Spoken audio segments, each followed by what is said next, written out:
أرست زينة قبل على تجري بستأوج أنتات كالتنا معناهم كيأكل نأستات حموش عمت تأكل ولد كفل ومبال نتي أب تجري زلوا أجمع زجاجة بمخانو منجست ونزلوا سانكوسن أو عيد قريبو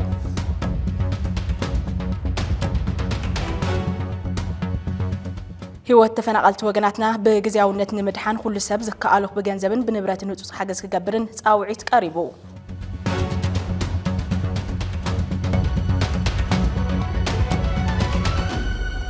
سلامات عنا هذا اللي خبركم تخطاتلتنا دم سنت بي اس تي في زينا براخه جميرلو زيناتات مقراف حبيركم تصن حيلن كيروس كتكتاتلنا دما بخبر نعدم فلما ملእኽቲ تبيس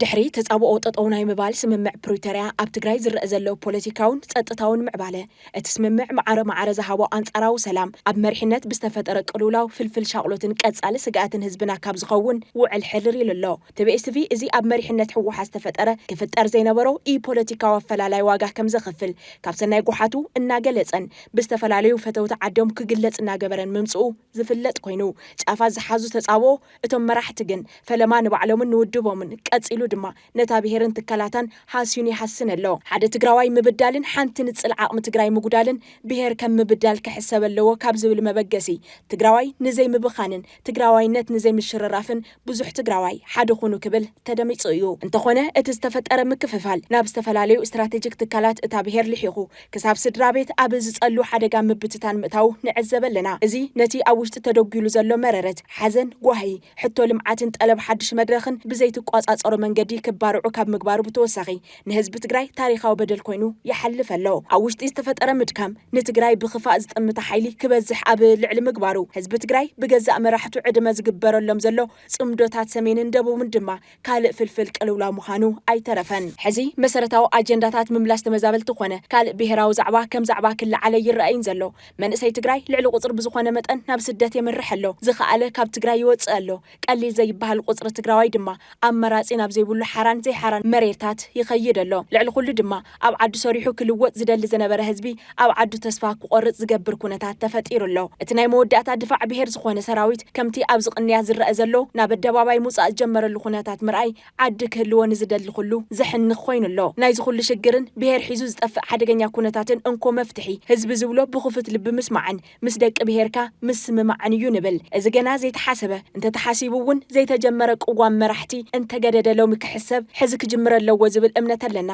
ጸለመታት ተነጽሎታት ምድፍፋኣት ስሙጻት ሓሶትን ጸርፍታትን ይኣክል ፈታዊኻ ጸላኢኻ ናይ ምግባር ዝግበር ትጉህ ምንቅስቓስ ደው ይበል በብዕለት ጸላኢ ንምፍራይ ዝግበር ምልሕሓጽ ይኾኖ ብሄራዊ ኣጀንዳ ዝኸልፉ ዕሎታት ጓል መንገዲ ጠጠው ይበል ኩሉ ንድሕሪት ገዲፍካ ናብ ዘተን ምርድዳእን ናብ ምስማዕን ምስምማዕን ምምጻእ ግዜ ዘይህብ ጉዳይ እዩ እዚ ብምግባር ትግራይ ካብ ውሽጢ ምፍራስ ኮነ ካብ ደገ ምፍራስ ክድሕን ንወስን መዋጽእ ህዝቢ ትግራይ ኣብ ትግራይ ብደቂ ትግራይን ካብ ትግራይን እዩ TBS ኤዲቶሪያል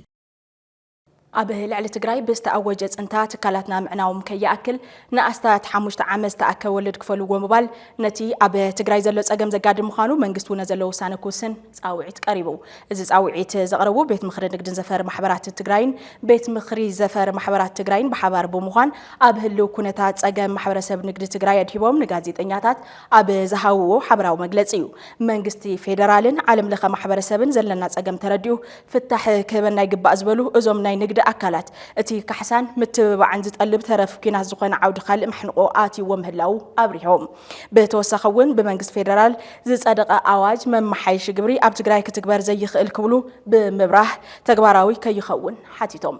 زرزر لنا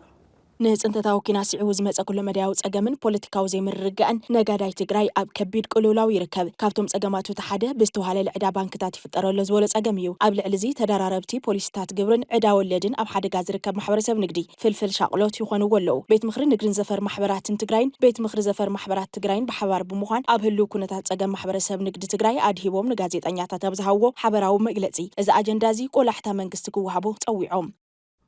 نايل إحنا ولدن زملكت ጦርነት مستجمرة بسنكيز ጦርነት زي ብዙሓት ድርጅታት ዓንዮም እዮም ብዙሓት ኢንዱስትሪታት ዓንዮም እዮም ብዙሓት ናይ ንግዲ ምንቅስቃሳት እውን ከሲሮም እዮም ነዚ ተሓሳብ ተገይሩ ቅድሚ ጦርነት ተለቂሕናዮ ንግዲ ማሕበረሰብ ተለቂሕዎ ዝነበረ ከባቢ 32 ቢልዮን እዩ ነይሩ هذه ድሕሪ ጦርነት ፕሪቶሪያ ውዕሊ ምስ ተፈረመ ናብ 70-80 ቢልዮን ኣካባቢ ኮይኑ ኣሎ ስለዚ ወለድ ኣብ ርእሲ ወለድ ቅፅዓት እናተወሰኸ ኣብ ርእሲ ማሕበረሰብ ንግዲ ዓብይ ፀገም በፂሕና ኣሎ እዚ ከዓ መንግስቲ ብኣዋጅ ንክልተ ዓመት ዝኣክል ምንም ዓይነት ናይ ባንኪ ምንቅስቃስ ከይህሉ ባዕሉ ብዝገብሮ ከይዱ ግን ልቃሕ ክከፍል ዝግብኦ እውን ከይከፈለ ክከፍል እናደለየ እውን ንከይከፍል ምንም ዓይነት ናይ ባንኪ ምንቅስቃስ እውን ከይህለ ገይሩ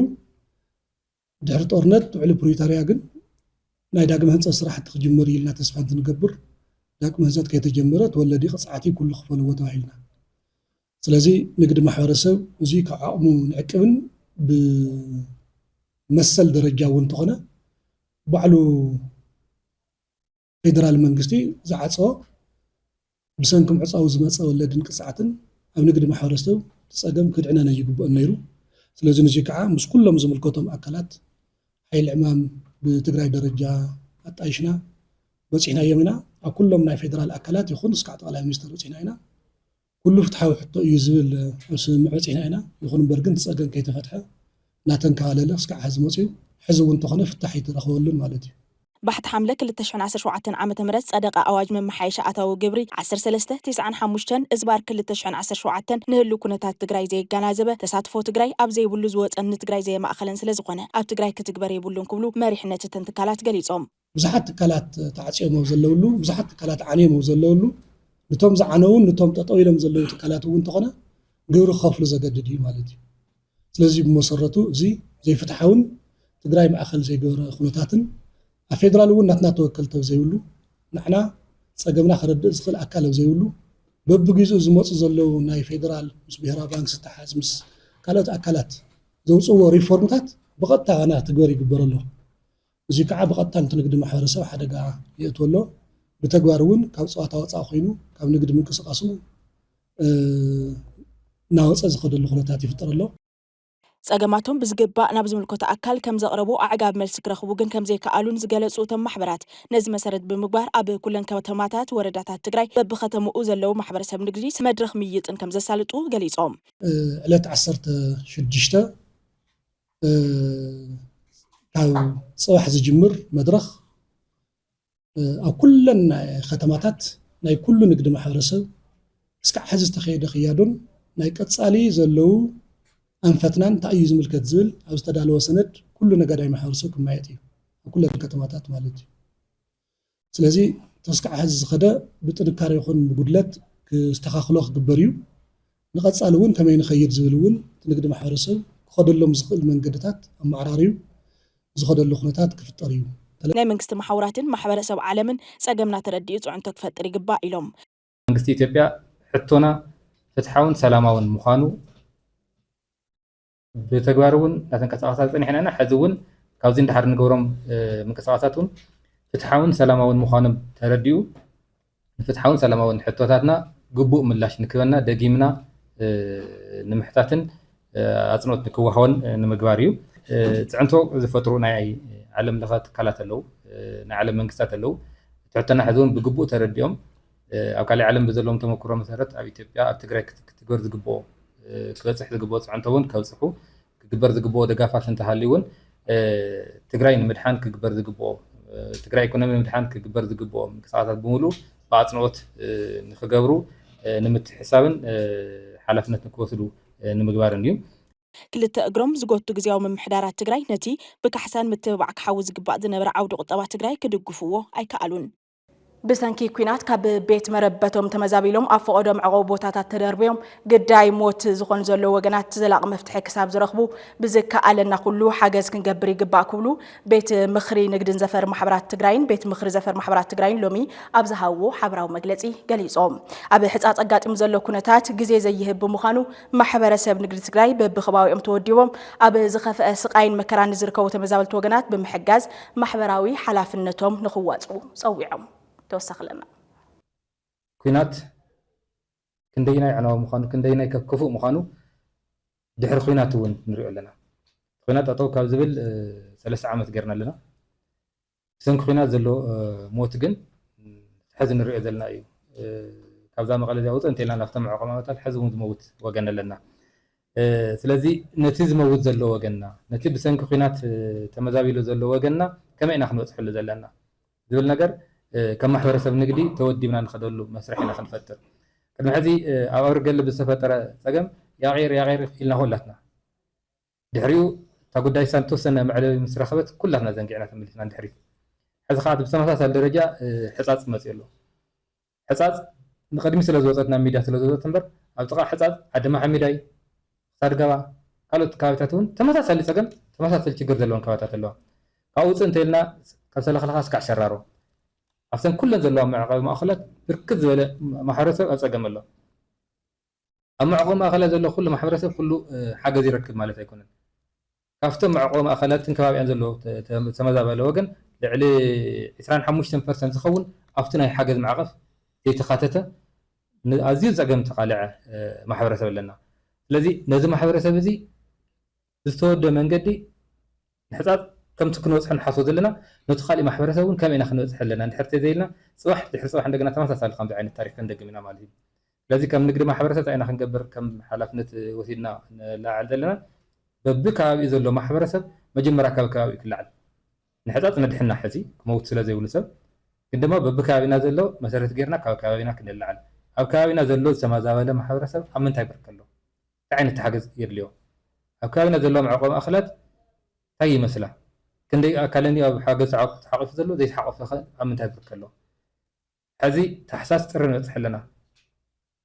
ዝነበረ ክረምቲ ዝነበረ ሓምሊ እናበልዐ ተሰጋገረ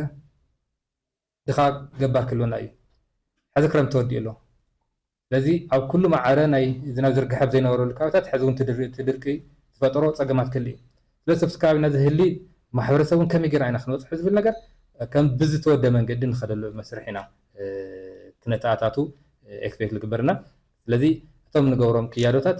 ነዚ መሰረት ዝገበረ በቢከባቢና በቢወረዳና ንርከብ ነጋዶ ተኣኪብና ንሕፃፅን ከባቢያን እውን ክንበፅሕ ኣብ ከባቢና ዘሎ ካልኦት ተመዛበልትን ተፀገሙ ወገናት እውን ከመይ ክንበፅሕ ኣለና ዝብል ኣካልቱ ንገብሮ ናይ ቃልሲ መድረኽ እዚ እውን ሓደ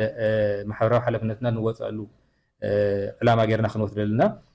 ኣብ ከተማታት ኣብ ወረዳታት ተወደባ ማሕበራት እውን ኣለዋ እዘን ማሕበራት እዚአን እውን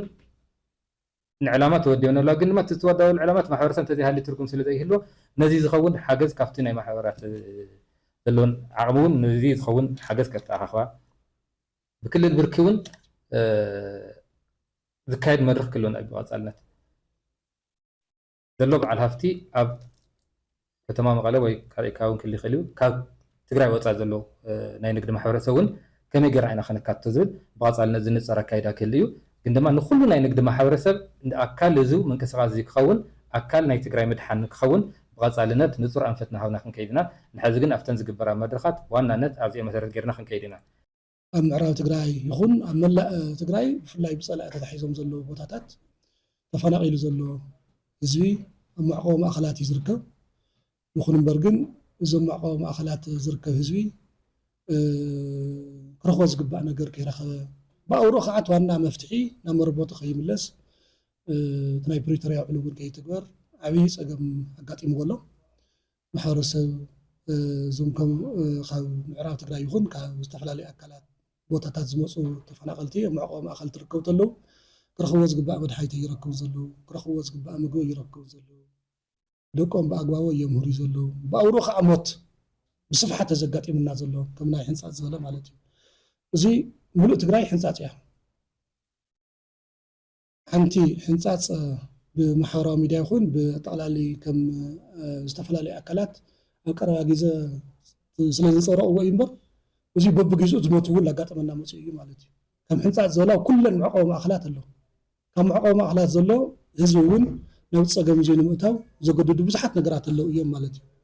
ስለዚ እዚ ፀገም መሰረት ተገይሩ ማሕበረሰብ ንግዲ ኣብ በቢ ከተምኡ ዘለው ናይ ክልቲኡ ኣብያተ ምኽሪ መተሓባራይነት ቀልጢፉ ክበፅሐሎም ኣለዎ ማለት እዩ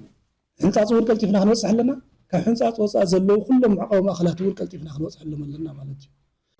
ኣብ መዕቆቢ ተመዛበልቲ ሕጻጽን ካልኦት ከባቢታት ትግራይን ዝርከቡ ህጻናት ኣዴታት ኣረጋውያን ካልኦት ጉዳኣት ንሞት ሓዊሱ ኣብ ከቢድ ማሕበረ ቁጠባውን ስነ ልቦናውን ጸገማት ይሳቀዩ ከም ዘለው ዓለም ለኸ ማሕበረሰብ ምሁራን ሰሙያ ትግራይ ሓቢሩ ጂኤስቲኤስ እዚ ዝሓበረ ናብ ልዕሊ 10 ዓለም ለኸ ትካላት ኣብ ጽሐፉ ዕላው ደብዳቤ እንትኸውን ጉዳይ ስቃይ ተመዛበልቲ ትግራይ ብፍሉይ ትኹረት ክርአን መንግስታት ዓለም ለኸ ትካላትን ውዳበታትን ኩለ መዳይ ቅልዋብ ተመዛበልትን ስደተኛታትን ትግራይ ትኹረት ገይሮም ክሰርሕሉን ጸዊዑ እዞም ወገናት ብምግቢ ክትከላኸሎም ብትኽእሎም ሕማማት ይሞቱን ካብ ቁጽጽር ወጻኢ ይኾኑ ስለ ዘሎ ዝምልከቶም ኣካላት ኢዶም ኣትዮም ነቲ ጸገም ክፈትሑ ሓቲቱ ኣብ ሕጻጽን ካልኦት ከባቢታት ትግራይን ዝርከቡ ተመዛበልቲ ምግቢ መድሓኒትን ካልኦት ህይወት ዘድሕኑ ሓገዛትን ክቐርብን ቀጺሉ ከጋጥም ካብ ዝኽእል ሞት ተመዛበልትን ምትራፍ ዝተዋደደ ስራሕቲ ክውገኑን ዓለም ለኸ ማሕበረሰብ ምሁራን ሰሙያ ትግራይ ጸዊዑ እዞም ኩሎም ጸገማት ብዘላቕነት ንክፍትሑ ኣድላይ ፖለቲካውን ዲፕሎማስያውን ጸቕጢ ክንገብርን ስምምዕነት ፕሪቶርያ ብምትግባር ተመዛበልቲ ብድልዮቶምን ውሕስንኦም ብዝሓለወ ኣገባብን ናብ መረበቶም ክምለሱ ጸቕጢ ምግባር ይግባእ ኢሉ ህይወት ተፈናቀልቲ ወገናትና በጊዜያውነት ንምድሓን ኩሉ ሰብ ዝከኣለው ብገንዘብን ብንብረትን ውጽጽ ሓገዝ ክገብር ጻውዒት ቀሪቡ ውድብ ዓረና ሎሚ ኣብ ዝሃቦ መግለጺ ብዘላቕነት ፍታሕ ምምጻእ ዝከኣል ሓቆፋይን ኣሳታፋይን ጊዜያዊ ምምሕዳር ብምምስራት ውዕሊ ፕሪቶርያ ከተሸራረፈ ክፍጸም ምግባር እዩ ዝበለ እንትኸውን ንተመዛበልቲ ሕጻጽ ይኹን ካልእ ኣብ ጸገም ዘሎ ህዝቢ ተሓታቲ ኣብ ስልጣን ዘሎ ሓይሊ እዩ ክብል እውን ገሊጹ ዝርዝር ኣለና ውድብ ዓረና ካልእ ንጉዳይ ሕጻጽ ምላሽ ካብ ዝሃቡ ፖለቲካ ውድባት ሓደ እዩ ረብሓ ህዝቢ ንምርግጋጽን ፖለቲካ ፍታሕ ንምርካብን ንጡፍ ምንቅስቃስ ዘካይድ ዘሎ ውድብ እንትኸውን ንብዓት ሕጻጽ ክሕበስ ህዝቢ ንቑሕ ተሳትፎ ክገብር ጻውዒት ኣቕሪበሎ ኣብ መግለጺኡ ኣብ ህጹጽ ምላሽ ክግበር ዘለዎን ኣብ ዘላቒ መፍትሒ ክግበር ዘለዎን ብዝርዝር ንምቕማጥ ዝፈተነ እንትኸውን ኣብ ሓጺር ህይወት ናይ ምድሓን ወፍሪ ክሰላሰል ጸዊዑ ብዛቕነት ድማ እታ ውድብ ከይድሓነት ተፈናቐልና መረበቱ ክምለስ የብሉን ዝበለት ጉጅለ ሕወሓትን ብታደሰ ወረደ ዝምራሕ ጊዜያዊ ምምሕዳርን ከምኡውን መንግስቲ ፌደራልን ውዕሊ ፕሪቶርያ ተግባራዊ ኣብ ምግባር ዝፈጥሮ ዘሎ ዕንቅፋትን ተሓተቲ እዮም ክብል ዝኸሰሰ እንትኸውን እቲ ብሰንኪ ጀኖሳይዳዊ ኩናት ካብ መረበቱ ዝተፈናቐለ ህዝብና ብጥሜት ውሕጅ ዝብኢ ሕማም ቁርን ሪሓንን በብመዓልቱ እናረገፈ ይሓድር ኣሎ ክብል ሓቢሩ እዚ ፀሓይ ዝወቕዖን መሕፈር ሓቅን እዩ ክብል እውን እቲ ውድብ ገሊጹ እዚ ህዝቢ እኹል ረድኤት ኣብ ልዕሊ ዘይምርካቡ እተን ዝርከበን ድማ ሕወሓት ዝመደበቶም እሙናት ኣመሓደርቲ ዞባን ወረዳታትን ዞባ ምዕራቢና ባህልቲ ብዝተፈላለዩ ምክንያት መዋጮ እናበሉ ካብ ግሮርኡ እናመንገጉ ንሕሱም ጥሜት ኣዳሪጎምዎ እዮም ዝበለት ውድብ እዚ ህዝቢ ቅድሚ ህዝቢ ውድብ ትድሓን ብዝብል ጭርሖ ናብ መረበቱ ከይምለስ ብዕጡቕ ጉጅለ ሕወሓት ጅሆቶ ተሓይዙ ሞት ዝተፈረደሉ እዩ ክብል ገሊጹ ኣብ ሕጻጽ ኣጋጢሙ ዘሎ ሓደጋ ቅድሚ ሓደ ዓመት ኪዳን ተጋሩ ንብሔራዊ ድሕነት ማለት እውን ውድባት ዓረና ባይቶናን ውናትን ኣብቲ ቦታ ብኣካል ተረኺብና ዘረጋገጽናዮን ንህዝቢ ጊዜያዊ ምምሕዳር ንትእምትን ገበርቲ ሰናይ ኣካላትን ኣጠንቂቕናን ጻውዒት ምድሓን ህዝቢ ኣካይድና ነርና ኢና ክብል ርዝነት ጸገም ጠቒሱ ይኹን እምበር ይብል እቲ ውድብ ይኹን እምበር እቲ ዕጡቕ ጉጅለ ሕወሓትን ብመፈንቅለ መንግስቲ ናብ ስልጣን ዝደየበ ብወዲ ወረደ ዝምራሕ ጊዜያዊ ምምሕዳርን ኣብ ክንዲ ፍታሕ መሃብ ነቲ ጉዳይ ክሕባእን ዝበኣሰ ሓደጋ ክበጽሕን ገይሮሞ እዮም ክብል ሓቢሩ እዚ ብህዝቢ ቁማር ዝፃወት ዘሎ ሓይሊ ኣብተን ካልኦት መዕቆቢ ጣብያታት ዘሎ ጥሜትን ሞትን እውን ከይፍለጥ ዓፊኑ ሒዙ ይርከብ ዝበለ ውድብ ዓረና ትግራይ ጽምዶ ብዝብል ምንቅስቃስ ተሰሪሑ ዝበሎ ገበን ገሊጹ እቲ ውድብ ከም ዝበሎ ንህዝቢ ዛላምበሳን ግሎ መኸዳን ንፖለቲካዊ ጽምዶ ክርብሐሉ ብምሕሳብ ምንም ዓይነት ውሕስነት ጸጥታ ከይረጋገጸን ንሻዕብያ ኣሚኑ ወረዳኹም ብምኽንያት ጽምዶ ኤርትራን ሕወሓትን ሰላም ኮይኑ ዝበለ ናብ ገዛኹም ተመለሱ ዝብል ሓደገኛ ውሳነ ወሲኑ ህዝቢ ንሓደጋ ይቃልዕሎ ክብል ከሲሱ እዚ ሓደገኛ ውሳነ ብምሃብ ኣብ ዓዲ ግራት ዘሎ ተፈናቀሊ ረድኤት ምዕዳል ካብ ዝቋረጽ ኣዋርሕ ብምሕላፉ ብዙሓት ተፈናቀልቲ ንጥሜት ተቃሊዑ ምህላዎም እውን ዕላው ገይረሎ ስለዚ ኩሉ ትግራዋይ ነዚ ጉጅለ ሕወሓትን ጊዜያዊ ምምሕዳርን ብሰላማዊ መንገዲ ተቃሊስና ብምውጋድ ህዝብና ናብ ንቡር ኩነታት ክምልሶ ንጽውዕ ክብል እውን ኣብ መግለጺኡ ጠቒሱ ውድብ ሕወሓት ዜና ሞት ሕጻጽ ብቲክቶከራት ኣጀንዳ ሃገር ናብ ምዃን ምስ ተሰጋገሩ ትዕግስቲ ልክዕ ኣለዎ ዝብል ርእሲ ዝሓዘ ከም ሓድሽ ሰማዓይ ምስ ሃገሩ ዝደንገጸ መግለጺ ምውጽኡ ዝዝከር እዩ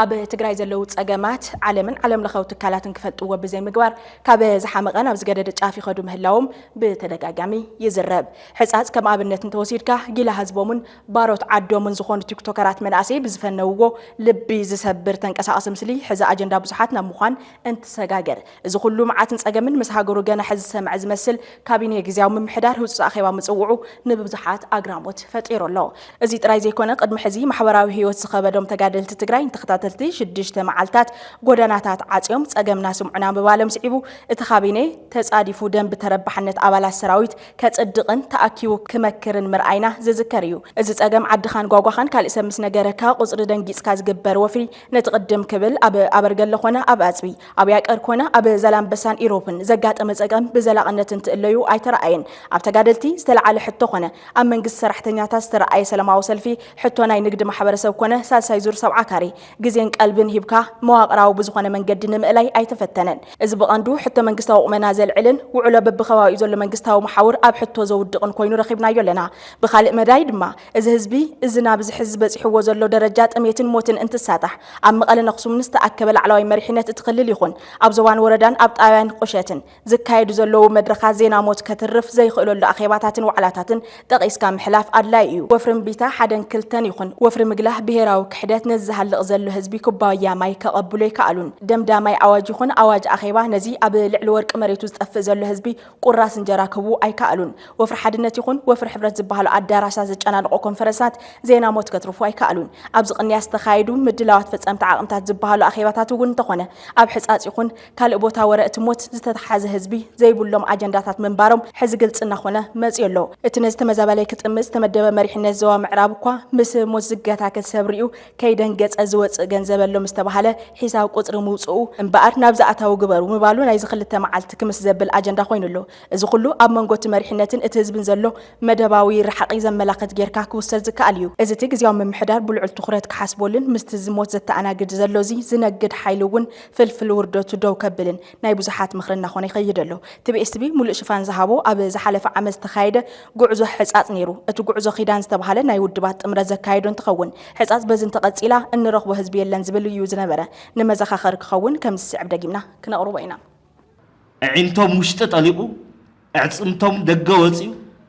ማሲኖም ትሪኦም ኣብ ቦታት ኣፍቱ ናይ ተመዛበልቲ ቦታት እምበርከ እቲ ናይ ትግራውነት ክብርስ ኣሎዶ ምሳን ኣሎዶ ኢልካ ክትሓተት ዝገብር እዩ ሰብ ሃፍቲ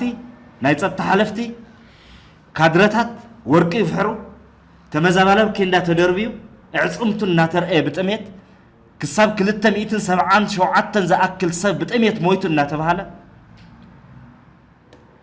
ኣብ 3 ወርሒ ሓደ ግዜ ረድኤት መፅኡ ካብ ዕያል በዝሕውን ቀኒስካ ካብታ ትወሃዋ 15 ኪሎ እውን 3 ኪሎ ቀኒስካ እሞ 3 ወርሒ ዝመፀት ኣብ ሕንፃት ዘሎ ተመዛባላይ ሓቂ እዩ ዝተዛረብዎ እዩ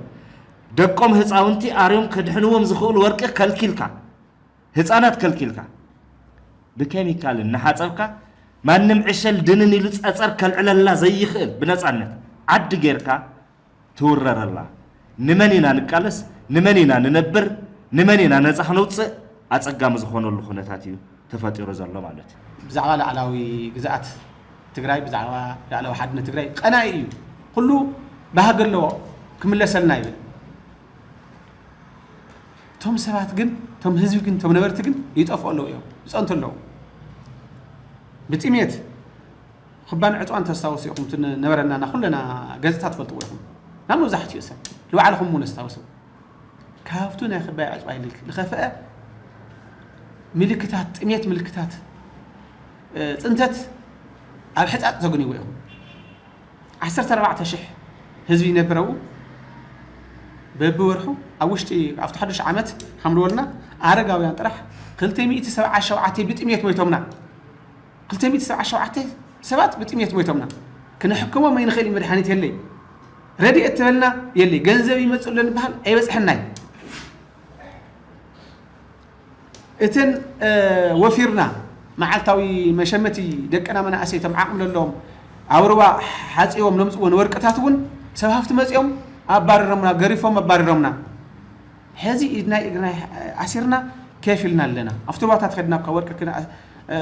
ከይነ ኣርሕ 50 ቅርሺ 60 ቅርሺ እኳ ከይነግኒ ይብል እዮም ሕፅንታ ዝቐርበሉ ኣሎ ሕዚ እንታይ ተሰሚዕዎም ለፍቲ ከባቢ ንሕናማ ተጋሩ ማ ይኮናይ ብጌጋ ኣይና ተጋሩ ኢልና ንሓስብ ለና እምበር ትግራዋይ ተንኾን ትግራዋይ ሓላፊ ፀጥታ መፅኡ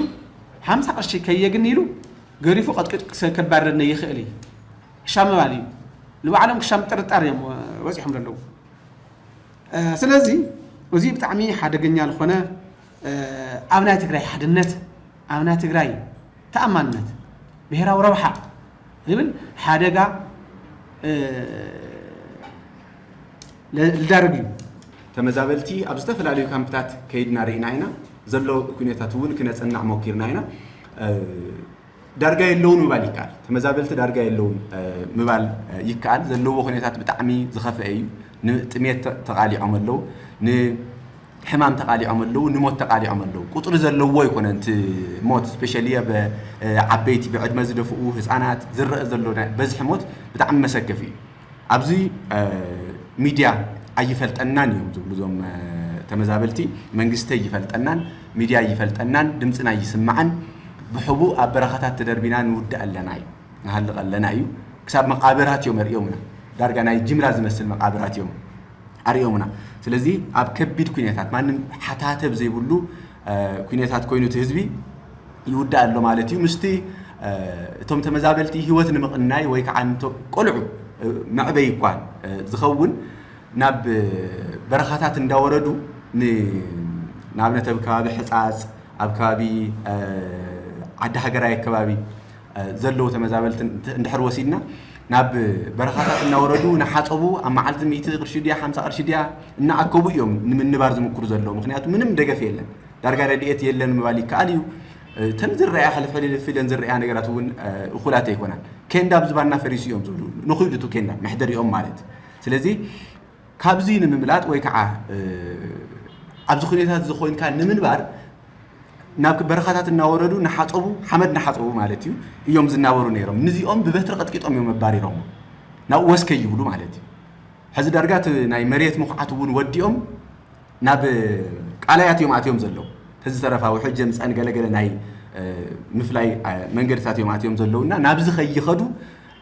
نبارر كان زبط كم براريو زلو تمزابالي بتاع بكبير كونيتات يزلو دارجا عدنا نمبا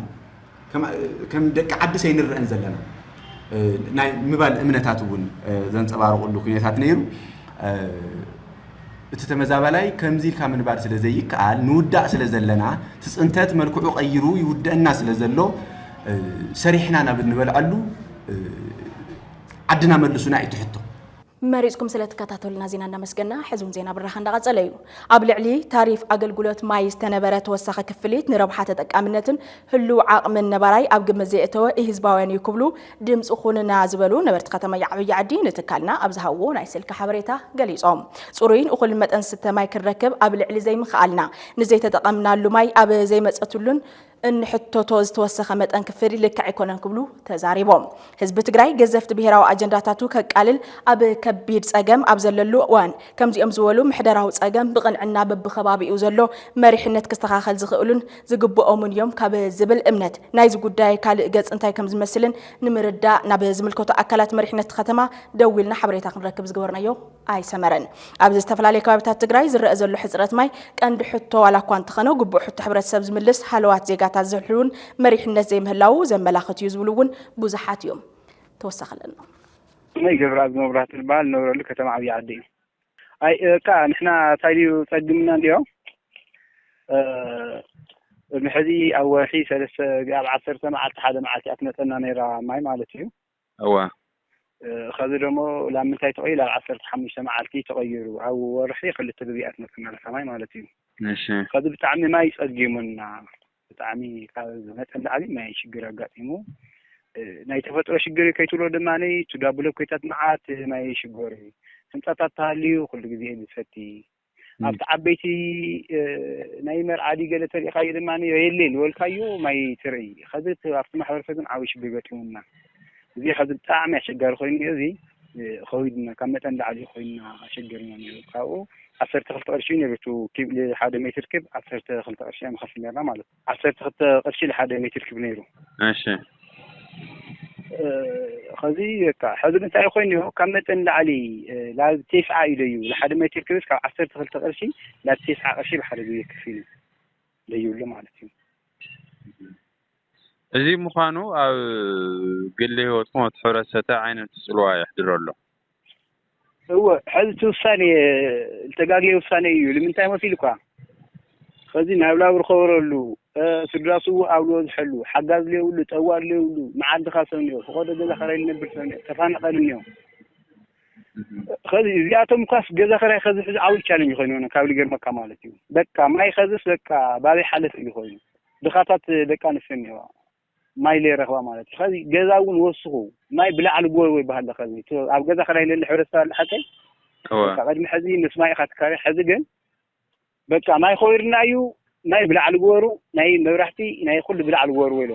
هذه ما عاد شجر ما حدثنا أن تسوت بسات هذا غير مكان منهم أتاو ليبلن كيف لله بغاني هذه أتن كاس أقول مثل أتي وصاني وصينا مولو مالتي هذا اللي بخا ما أخر لجرا وصاني أي توصاني توصاني جيجا وصاني توصينيو ذي كذي خلي أمر ما يصير كاولي أم تقول لك هذا فلفل اللي فتيني وسخذي هذه فلفل مستعي ما تعرف كذا هذا إشراك في الزمن فلفل ما مستعي مالته بتعمل جرمي ما يدوي تقال في لإخواني إحنا التقارسنا له هذي صوري ما ينكسدي سبب كي بدل فتحن كنقسينه هذا جن بالتوصل السبات وسينكا هذي لي فلت وصاني وسينكا فقد قبل جرمك ليتي ساعات 4-5 كير خير مثل ما تعمل جرمك عذاب للو الذي تتعاون تحسكا ولا حسكا مو بناي لمي إيكونومي شر التقدم الأوان يوصل اليوسين كماي بحاجة جديدة يصير يكرر لي في الموسم بين عادي عد ما يلمين حسكا نايكسن هذي بتعمل يحفريو كم أنت زمن توي مثلا كذي تقام زي زي لمتى وصلكوا هو إحنا طيقنا لنا بيت مخرج كتنا عادي عد وصلنا هو زيون أخواني روم أخوان وعيدوا سبت صلاتي مسخدة حادث ساعتي فرق أنا مشيت وسنات مصرفه بإيد كاميرا أي أولاد خلال الجزء وسين زي كاتقول تناجر يتلاقين ما ينحدر شجري بايزوي إحنا نحدر أو شجرنينا در نحدر تعين نحدر تلينا نيرو وتنبين بزح مايني وبزح حفل له عادية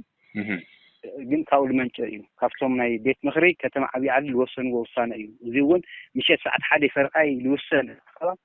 صبوا يا إخواني وقت سأجن قرف لهذا متابسكوا بيت مخرج حكي تعكم وصينهم له هو ثم بيت مخرج عندنا تعكم له وعيلهم هم بحد يشريخا كوساني خيريو فلذي أتمسك حتى بيعيا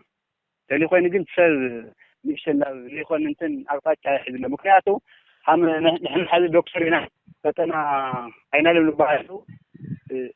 السواسيوم في ما السواسيوم حين خدم لفتو هالماس خدم بين فأوشجع اللي قتهم بين تناي أفوق كتم عبد السي شارين يخلينا أمين بكرة كقرر لنا في خالي بكرة تخيزية زي أخوي هنا ورث في أشجرنا له زي من دستنا تجور لحظة تامتي الكوانا حذي كتم عبي عدي أسستنا شعة كلمة الحية ما ينيو بقاش خالي بالحية ما ينيو هو هذا اللي رحوا يخوني قرب أيوه أبدارا مني مثل بزح ما يلي بتاعها ستفترو تنبين عبي عد ما يسعد كمان عد مع وردا مالتهم جن من قصة متى جور لله كاو أفطور الأول معك مباتات يسبر مقول حلو ليولي بتكسري اللي فسس كاو السجن ده يستخدم ما ينا تشجر هذه تكنيكاوي شجرول أو كتم حمل اللي عم لا خطر كاس لذي ثم نبيرو أنتم تصالحوا خسارة خليل بمثل ናይ 2018 ዓመተ ምህረት ሓጂ መዝገባ ክሳብ 18 ጥሪ 2018 ዓመተ ምህረት ከም ዝካየድ ሓፈሻዊ ቤት ምክሪ ጉዳያት እስልምና ትግራይ ሓቢሩ እቲ ሃይማኖታዊ ትካል እዚ ዘፍለጠ ከይዲ ኣብ መዘጋግባን ተመዝገብቲ ከማልእዎ ዝግባእ ረቑሕታትን ንሓጃ ዝኸዱ ሰባት ኣመልኪቱ ንመረኸት ማዕኸናት ኣብ ዝሃቦ መግለፂ እዩ ክሕጅጁ ዝደልዩ ኣካላት 740 ሽሕ ከፊሎም ናብ ክልል መጅልስ ብምምፃእ ክምዝገቡ ከም ዝኽእሉን ካብቲ ዝተባሃለ መመዝገቢ ግዜ ወፃኢ ዝመፅእ ሓጃጂ ንዝፍጠር መንግልታዕ ጉዳያት እስልምና حتى خمسة كونن أبتلهم زهو علاو مجلسي حبيرو زرزر لنا لا إله إلا الله محمد رسول الله حمش دلوتي مجرش هرم حج مالتي سلزي حج مالت جنزب للوصف حج خدلو قدتا أبعد مو أحد الشيء مالتي حج قدتا يلون كله نبي محمد عليه الصلاة والسلام أكل عام يا رسول الله لو عمت ديلوم لو قلت نعم لوجبت هو مول خنيرس قدتا تكون نيرا قلنا يا أخواني أبعد ما حد زين حد جنزب سلزي سرح بخلتي إلى بالله حد سرح نايقول له سرح أب سلمنا حد سرح لما نايجنزب سرح أزي زكاة كنقول كلنا نايجنزب جدتها عند حفتها عبدك خوينو جنزب أو تخاد الخطاب تكتس جدتها مالتي إزي للو ده أو تخوينو ناي إسلامنا أركان وين مأذنة في سلو إزي مسلم بالك تعالي لا زكاة بالك غير عمني تخوينو كاب إسلامنا يدرس مالتي تجنزب السوق سوق خذوا من أغنيائهم وتردوا على فقرائهم كفافات تتحذر خطر كار تختالي هايمانة اسلمنا زخونا خلو كم تقدم حزنا برو غزا غدا بمقيار صعيبو قديم خامس خام مزغاب كم زكال زبرو دما وانا صحافي بيت مخر غدات اسلمنا تግራይ حج محمد كحسايو እዚ ኣብዛሓ ህዝብና ልፈልጦ حج ክበሃል ተሎ ትምዝገባ ኣብ ረመዳን ስለልኾነ ረመዳን ይጽበ ማለት እዩ ሕዚ ግን ረመዳን ምዝገባ ዝበሃል ከም ዘየለ ምዝገባ ህዚ ዝተጀመረሉ ዕለት 22/03 22 حدار 22/2018 ዓመት ተጀሚሩ ነው ማለት እዩ ነዚ ካብ حدار 22 እስካብ ኣብ ክልተ ወርሒ ውሽጢ ይውዳእ ማለት እዩ ካብ ክልተ ወርሒ ውጪ ለሎ ግን ክነስተናግድ ከም ዘይንኽእል በተስተዋሃለ መዓልቲ መጺኡ ክስተናግድ ከም ዘለዎ ነዚ ድማ ናብ ምዝገባ ጣብያ ኩለን ክልላት ኢትዮጵያ እስልምና ጉዳይ ብዘውረዶ መምርሒ ኣብ ኩሉ ጣብያታት ኣሎ ብጣብያ ዝፍለጥ ኣብ ክልልና ድማ ሓደ ጣብያ ይህሉ ማለት እዩ ንሱ ድማ ኣብ ከተማ መቐለ ካብቲ ቅድሚ ሕዚ ዝነበረ ናይ መመዝገብ ዋጋ ብሰንኪ ሸርፍ ወጻኢ ወሰኽ ምርኣዩን ናይ ኢትዮጵያ ብር ዕድጊት ክንኪ ምኽኣሉን ዘዘኻኽሩ እቶም ኣቦታት ንሎሚ መመዝገብ ብር 740,000 ብር ከም ዝኾነ حج محمد كحساي قليتهم قدم كل حجي كبهال كله يخد زحمه ملا طعيله ارغيت له كل يخدمو بطعم شجرات يقاطمو نيرو من قسقاس زيخل بعلو يخد نيرو خزغن حدش ممرح يوصيله حجي زمالان 10 مسفرتات زماله طرح يحج له معامت مالتي ازي زخونو لمخنيات عالمنا زلو حمامات تلاوعي حمامات كاو كورونا جميرو زنبره خنتات نزي عينت مسفرت كمص تغيرلو مالتي ازي قصال كله ودي يولن للوم عمت ازيو قصال عمت دما اتي منغستي لارئيل غورو يخون مالتي كاو ناي واغا غدايو نزي حيزو زمصا اكل واغا بطعمي لوم عمت 740,000 ايو خوين لولو نحد حجاج ازي كنبل كلنا جن ناي عامي بناي عام واغا انترينا ناي عام زنبره بدولار اندحر تحسيو 693 دولار قنيس له عامت بإثيوبيا بر ندحر خوين دما 230 نكابشح وسيخو ازي تاي خوينو لو وسخو له عامت نا إثيوبيا بر ناي مغزا عقمو سلالتداخماي سلازي كابنا عامي زنبره ناي دولار واغا سلاز وسخه امبر 693 دولار قنيسو يوما كمزغبو زمصو حججتي كمالو ومزغبوم قندرا قحيتات دما يبلو حج محمد كحساي كلل خلت ጣብያ የድልየና ነይሩ ነገር ግን ተመዝጋቢ ውሑድ ስለልኾነ ኣብ ትግራይ ኣብ ሓደ ጣብያ ኮይነሉ ቀጻሊ ብዙሕ ሰብ ተስተናጋሪ ተኮይኑ ኣብ ትግራይ ክልተ ክንገብርና ማለት እዩ ንኸዚ ግን ኣብ ሓደ እዩ ዘሎሞ ነዚ ናብቲ ጣብያ ክትመጽእ ከለኹም ሓደ ፓስፖርት ዝተሐደሰ እንተኮይኑ ዝተሐደሰ ፓስፖርት ሓደ ፎቶ ጉርዲ ፎቶ ዘይተሐደሰ እንተኮይኑ ድማ እቱ ፓስፖርት ሒዝካ ብምምጻእ ንዝምልከቶ ደብዳቤ ክጽሓፈሎም ንክሕደስ ክንገብርና ማለት እዩ ካሊ ናይ ብጫ ሰዓል ወይ ድማ ክትባት ብጫ ዓሶ ልበሃል ናይ ክትባት ወረቐት ክድሕዝ ከለሎ ከምኡውን ናይ ሕክምና ምስክር ካብ ፍሉጥ ሕክምና ብፍላይ ድማ ብክልልና ኣብ ክልተ ወይ አይደር ወይ ድማ መቐለ ሆስፒታል ከኹልቲኡ 10 ነጥብታት ኣለዉ ነዚ ዘማልአ ሰርቲፊኬት ሒዙ ክመጽእ ኣብ ትግራይ ዝተፈጸመን ይፍጸም ንዘሎ ገሰ ሰብኣዊ መሰል ብመልክዕ ሰነዳዊ ፊልም ምስናድ ኣላይ ምዃኑ ተገሊጹ እዚ ዝተገለጸ ብኣዳላውነት ኮሚሽን ሰብኣዊ መሰላት ኢትዮጵያ ኣብ ከተማ መቐለ ዝተሳለጠ ምይጥ መድረኽን ምርኢት ፌስቲቫል ፊልምን እዩ ዝርዝር ኣለና ሰብ ክነብርን ህልውኑ ከረጋግጽን ሰብኣዊ መሰሉ ክሕሎ መሰሉ ክኽበርን ይግባእ نزي مسل زوي زحلقن زكتاتلن كوميشن سبعو مسل إثيوبيا معلتي علم لخاو سبعو مسل مغنيات بمقبار لو معلت أبو كتما مغلق كخبرو عيلالو تمعلت خبرن كلو زرخبنا أبو كوميشن سبعو مسل إثيوبيا جزياو حلف بيت صحفة مغلا يوناس ميزان علاماتي مدرخ تبره بوانا نت نايتي مدرخ علامة نايس علم لخ سبعو مسل معلتي لمخبار لا أكلي في الله 10 عن 4 شمونتي ناي يريجر Universal Declaration of Human Rights نقوله استحقق له معلتون مسموحانه كاو جميرو ببعامو تخبروا له سلاس خانه بخالي درجة بحاجة درجة ما رغم خزي نخورو للنبرنا في الله عب panel discussionات عب خالو تلاي متكورتون كل يخل خمسة من نقلاتنا نخبر ديرنا نقرقن هم كوميشن فلي بزوله من قدي نمكر بزل ناي فيلم فيستيفالات نزجاجها في الله مسكينة إيفن سواء مسألات نزلوا مركباتنا تأسسره نخبره يموت سلذ بهاجر الرجال لما بنحم شيء زين فيلم فيستيفال نخبره خم كل الدماء لما جمر عجزينا لو عامة نخبر لنا مخنياتو تكوميشن تكلل أو أورنتو مسمنارو أورنج عطفت فيتو عامي حداري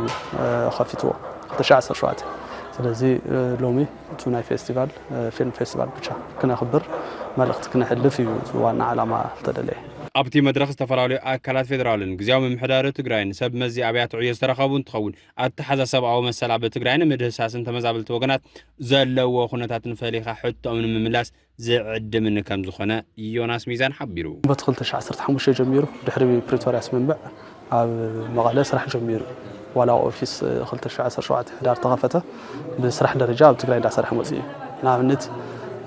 خلت الشعب صرت حمو شيء سنة حملنا كابي مسؤولين خوين بحدا صرت خلت تيمات كيرس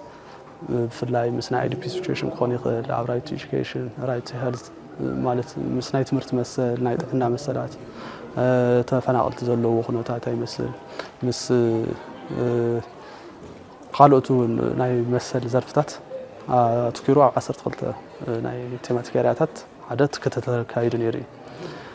بدحريون على تفلاليو نابنت مسناي تفناقل ترحيز كوني خل على تمرتيتات كوني خل كتتلاتنا كايده مزمركاتو اكلاتون حبراو مردا ناي اكزيدسكيشن مدرخاتنا فدره كاود ما بو كاول زلله دما ناي كونسلتيشن ومككر مدرخات صراحتنا صراحه مصي توساخي مس مرمرا ترحيزون بزقرونا طرعنات بسرت نت كوميشن ابو زملكوت غدات مرمراتاتنا كايده زمت كادي خزول ناصر حيركب مالتي قدمي خزيكا بزخبرو زنبر اكبابرا معلتي سباو مسل فلي زبلو زراعي تحسد سباو مسرات بكينت بملكع بمراعين حبرت سب زلو غنزاب نكعبن مسرت زغبر مخانو እዩ ክብል እቲ ቤት ጽሕፈት ሓላፊ ገሊጹ ስለዚ እቲ ፊልም ኣብ ዝረአዩ ዘትኮረው ጸገማት እዚኦም ብዚ ምክንያት ክፍትሐልዎም ኢሉ እንዲያም ተማሃሮስ ብዙሕ ቴሲስውን ክሰርሕሉ ይኽእሉ እዮም ኢለ ይሓስብ ጽናዕታት ገብሩሉ ይኽእሉ እዮም ካብ ኣካዳምያ ዝመፁ ሰባት እውን ኣለዉ ምስ ሰባ መሰላት ተታሒዞም ብዙሕ ጽሑፋትን ክወፅኡ ይኽእል እዩ ኢለ ይሓስብ ስለዚ ነቲ ማሕበረሰብ እውን ብዙሕ ጥቕሚ ኣለዎ ብዙሕ ናይ ግንዛቤ ዕቤቱን ይድግፍ እዩ ኢለ ስለዝሓስብ ተሳተፍቲ መድረኽ ብግደኦም ብሓፈሻ ሰብኣ መሰል ኣብ ትግራይ ድዒ ምንም መግለፂ የብለይን ምናልባት ሕዚ ኣብ ዝሰሙን ዝነዓሉ ብሶሻል ሚድያ ኣብ ህፃፅ ዝኒአ ኩነታት ኩልና ንፈልጦ እዩ እሱ እናረኣኻ ምናልባት ሰብኣ መብት ካብ ሓሳብ ካብ ፅንሰ ሓሳብ ሓሊፎም ኣብ ተግባር ንኡ ንምባል ይኸብድ እዩ ብ1948 ዓመተ ምህረት ዝፀደቑ ዓለም ለኻዊ ድንጋጌ ሰብኣዊ መሰላት ዝበሃል ነው ዩናይትድ ኔሽንስ ዲክላሬሽን ኦፍ ሂውማን ራይትስ ዝበሃል ነው እዞም መብታት እዚኦም እዞም መሰላት እዚኦም መሰረት ኣብ ሓደ ወዲ ሰብ ኮይኑ ጥራሕ ብምፍጣሩ ክረኽቦም ዝግብኦ መሰላት እዮም ዘም ናይ ሂውማን ራይትስ ንምልከቶም ኣካላት ኣብ ትግራይ ዝገብሩ ለለዎ እንቅስቃሴ ብደንቢ ጽቡቕ እዩ ልበሃል ለሎ ሕዚ ማለት እዩ ስለዚ እዚ ፊልም እውን ከም ትለልኹኻ ኣእምሮዊ መነቃቃት ይበሃል ወዶ ሶ ከም ዓይነት ነገራት ንምፍጣር ግቡእ ቦታውን ተመሪጾ ኢለ ይሓስብ تبيس تبي سرع فنوا كابت جمر الأوان فليمو ببورحو فلينا تخرت أنفتنا نتصرة زينا مدباتن قريصو مفنا مزنحو يذكريو إذا حزنا يزلنا ورح تحساس دما أبي تجرين إذا حلفو حموش تعمتاز قد عبي تزباوت أجمات حزون صفحاتن عمقة وسيخهم خدوم هلاهم سعيو بغندو أبي معقاب كل مداوس أجم هزبنا دفي إزجورو تحستوتات تخرت نجبر لنا بفلاي يبعبل زلوز التاون بوليتيكاون قدات نهزبي نبي كالي نيكون سجات يسجاجرو نبيهراو دحنا تعدون نبحدقة يقال عولو مسرتاو حتتات هزبنا زملسولو بيهراو هلاو عدنا زرقاقص قالو من قد حويتن داق مهنصتن تتلمو فصامه زرخبلو تبيهراو بحتاو من قدي كاب ولقاون وجلاون ربحه تግራይ مقدام يونبل محدراو اكلات بوليتيكاو حيلتا سيفيكن سيفيل محبرات ناي بيزنس اكلات ميديان مهورات اقداسنت عدن هزبن مقدام كسبكو كمهرون نزت حساسبازي كجزؤن صاوعتنا قربنا تبيس نز ገዚፍ ብሔራዊ ዋኒን بزينا بمدبات بحتتا بمدرخاتن بلزباتن قال ملست يطمتالو سلام حري حزب تግራዩ تግራይ مقدام ድማ ተሪር ጭርሖን ዓደም ዝፈቱ አካላትዩ ነዚ ንረብ حزب ዝሕለቅ ትሕዝቶ ናባኹም ክነብል تزل سلام نعمق تزل هواه وسن هواه نبعلوس ناسفح خيد لمعات كرجاجز داقم حويت كرجاجز انت خوينو تمنجز سرحتنيا كوميتد كون اللي هو بهلاي زي مالت جن ناموت كاجلجل بهلاي يكونن كم يكون كونسول الله بعجوا كاجلجل الله نزجلجله مسؤول المحتاج كأنه دويلو دوت أنا غيرهم كساعة الله تمنجز سرحتنيا حدا كلايت منجسون نخلطيو نتهزبن نتسرحتنيا منجسن نتمنجسن نتي هزبن زراغب تو منجس سرحتنيا سلازخونه مدب مرادو كم زلو خوينو مسلو محلاو كعنا نوع الحدر زبهالو قداي ايكونن مسلو عب ساعتو كخبر كخيل الله هزبون تزلو سلام كعمق نسلام تطاو كخيل الله نسلام كسرح خيل الله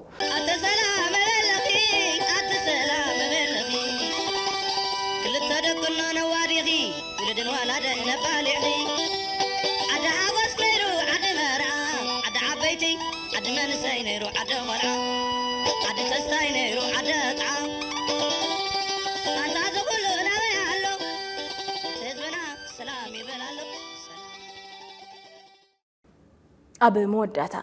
قدمي حموشت عمد كم زعلت قبل على سلاموين تجارو نبرتي ماي ويني ومبرتا عدق على سحرتي بحيلتات إثيوبيا قفع تفتيمو سنتات تجراي كير الساعة كيدقم كاب قال العلي ببعلتون استفتسهم قفعتات ببعلتو كذكرون فتحي كحتى تلوموني قبع كاب زبيل صنوع حزبا وامنت نلومي أبزيز تتقاسب وتهيوتم نزحلف وجنا سدراق دايتن مذكر حلفنتنا يسمعوا تكال وانينيو دحرتي كل قفع حزن كمون دحرتي أب بروتيراس تفرم سمم عون تخونه أب صباح تسمم كوت زنبرام ورتن تصبح فحتن إرترانا محران حزون أب مريت تجراي لو أبزم بورت تحيزم زلوا كابتات تجراي زركو دك تجراي حزون سلحتاوس أنت إنها تفتسم لهم يركب فرمتوا على بروتيرانا تتسمم بنفسام سلامن حويتن تجراي أب مرجعات إلون نقدات فتحي نبدل تدمع فردك متس أب مقبار قد يوم كتساعتوس أو عتنا نقرب زرزر لنا بسنكي أبا تقراي تولعت انتاوي كينات تبلع لي نصوحات تقارو تفتصم سدت قفعي موتن سكياتن ما علي يابلون قفع حزب كير الساعة كيدقم TBS TV بابوانو زانتاتات جونوسايد يقرب كم زعلت غير محموش تعمت أماي ويني ومبر تعدك على سحارتن بحيلتات إثيوبيا بزسكحك خونتات تقتلهم عبد الدق سبات إنسان مسارة لمعاتن تقراي نما ما نزو خبر نسف زي بالبدل نقف عن فصام ذكر خون بس شاف زي ولادي بزي ولاد بزي ولادي كتعرف خير عدي كبرس بايتا عمشاتشيوي دحر مش تعمد حزون أبزي تملس حتون زي ترقاقص فتحني يركب تراي زي خونس حدش نايس سقات مدرخون تفتير اللهم نزبز حبادل نقفعن فتحين كركب كم حزب المنقستن بحبار تنابي بخام مقلاس اندا تقبى بسنكي مرحت حوحات زفطر وناي ومبر وتد عشان بايلو نزبز حبادل كك على حن فتحي كركبن خالد سلالو كينات كولد مخنياتي خون الله لوصتو كخبري خالن من قد لمعاتن حويتن كجمر وناي تراين